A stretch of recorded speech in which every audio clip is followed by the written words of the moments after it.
అందరికీ వచ్చే ఒక చిన్న అనుమానం ఏంటిదంటే, వ్యూస్ రావడం గ్రేటా, సబ్స్క్రైబర్స్ రావడం గ్రేటా అనేది ఒక పెద్ద సమస్యగా ఉన్నది. మీరేమంటారు చెప్పండి? వ్యూస్ రావడం గ్రేటా, సబ్స్క్రైబర్స్ రావడం గ్రేటా? చెప్పండి మరి. ఒక వీడియో నువ్వు అప్లోడ్ చేసినప్పుడు బ్రహ్మాండంగా దానికి 20,000, 30,000, 50,000 వ్యూస్ వచ్చినాయి, చాలా మంచిగా ఉన్నది. మరి సబ్స్క్రైబర్స్ ఎంతమంది వచ్చిండ్రు? సబ్స్క్రైబర్స్ ఎంతమంది వచ్చిండ్రు? వ్యూస్ వచ్చేసి 40,000, 30,000 మంది వ్యూస్ ఉంటే వ్యూస్ ఉన్నాయి, 30,000 వ్యూస్ ఉన్నాయి.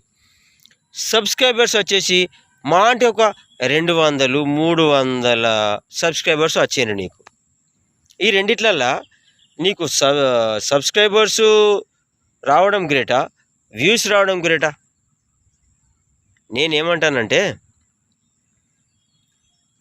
సబ్స్క్రైబర్స్ రావడమే గ్రేటు.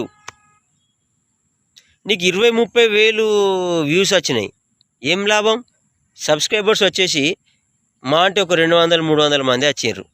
ఆ 20,000-30,000 వ్యూస్కు నువ్వు పెట్టిన వీడియో అందులో కంటెంట్ అద్భుతంగా ఉండి అతనికి నచ్చితే అతను సబ్స్క్రైబ్ చేసుకుంటాడు, అది గ్రేటు. నీకు చూసి నీ వీడియోని చూసి వదిలిపెట్టుడు అది గ్రేట్ కాదు. ఆ వీడియోలో ఉన్న కంటెంట్ అతనికి నచ్చేసి నేను నీ వీడియోలే చూస్తా అని సబ్స్క్రైబ్ చేసుకుంటాడు, చూసినావా?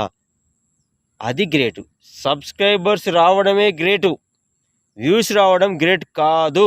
ఇది ఈ కాశీపేట స్వామి చెప్పే మంచి మాట. నేను Telangana YouTuber Mandamarri, YouTube star Kasipeta స్వామిని.